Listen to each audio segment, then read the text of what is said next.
Ladies and gentlemen, wise ones, seekers of the essence of power in an age where noise abounds and silence is scarce. Allow me today to take you to a distant place, not to the fields of strife where the fires of war blaze and limbs scatter, but to another kingdom, the kingdom of consciousness, where great battles are decided before a single sword is raised or a single drop of blood is shed. Thousands of years ago, in an era when ancient China trembled to the clashing of swords and the arrogance of commanders, a man emerged unlike any other. He was no emperor boasting of his mighty army, nor a leader etching his name in the blood of innocents. He was a whisper in a storm, a shadow in broad daylight. That man was Sun Tzu, or as some prefer to call him, the one visible in invisibility. This great man taught a lesson whose echo still reverberates across millennia. True victory lies not in crushing your opponent, but in subduing them without drawing a single sword. Contemplate this wisdom with me. It places us at the very heart of a strategic philosophy that turned concepts of war upside down. In an age where power was measured by the number of soldiers and the sharpness of blades, Sun Tzu came to tell us that the true battlefield is not that patch of earth where soldiers clash, but the human mind with all its complexities and contradictions. He saw war with different eyes.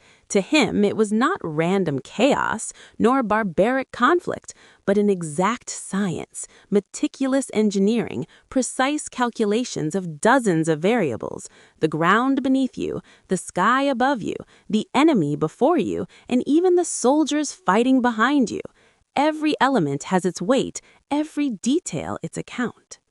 And most important of all, Sun Tzu firmly believed that the real battle begins and ends in a place the eyes cannot see, the human soul. If you know your enemy and know yourself, you need not fear the result of 100 battles. This immortal phrase is not merely military advice, it is a constitution for life and all its details. It teaches us that whoever ignores themselves is blind, whoever ignores their opponent is mute, and whoever ignores both is dead before they are buried. What use is a massive army unaware of its own weaknesses? What benefit is a lethal weapon if its commander does not perceive the hidden depths of his enemy's soul? Blind force is like a sword in a child's hand.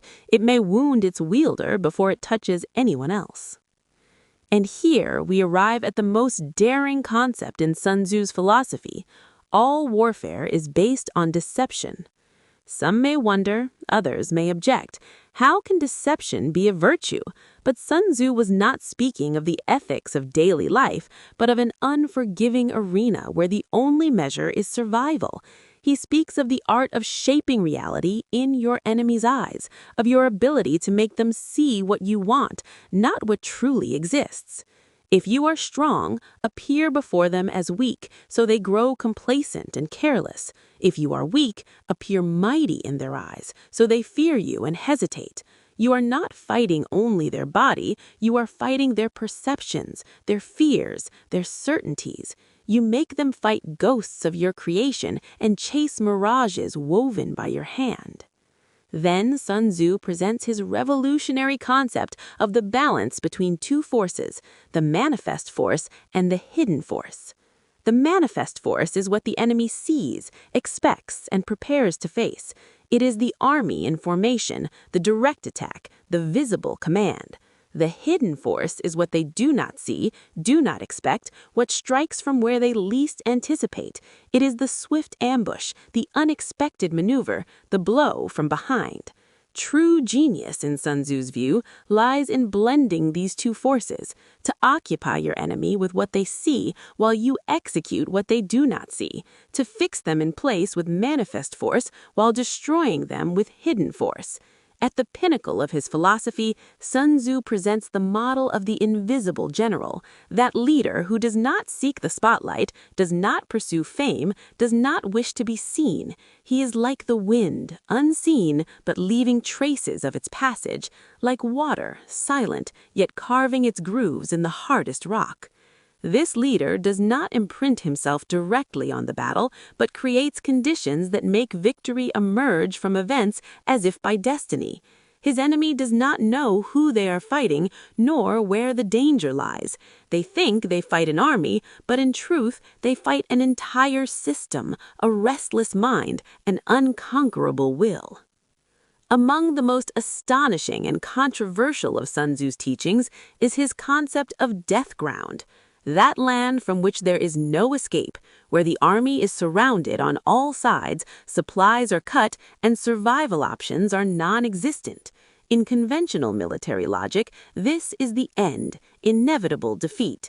But in Sun Tzu's view, here true victory begins. Because when a soldier knows death is certain, that defeat means annihilation, a hidden switch flips.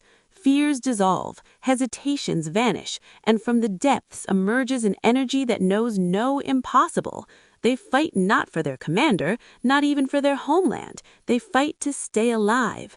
And this energy, ladies and gentlemen, no army in the world can withstand. You see now that Sun Tzu was not merely a military strategist, but a profound philosopher, a deep student of the human soul, an expert in its secrets and depths. His book, The Art of War, is not just a tactical manual, it is a mirror reflecting the reality of human conflict in every time and place. In today's boardrooms where giant corporations compete, you hear echoes of Sun Tzu. In political arenas where parties and alliances struggle, you see his fingerprints clearly. And in our personal lives, when we face challenges and difficulties, we find his wisdom still illuminating our path. What is victory in the eyes of this ancient Chinese sage? Victory is not crushing your opponent and marching over the corpses of their fallen. True victory is achieving your goal at the least possible cost, to win without losing, better yet, to win without fighting at all.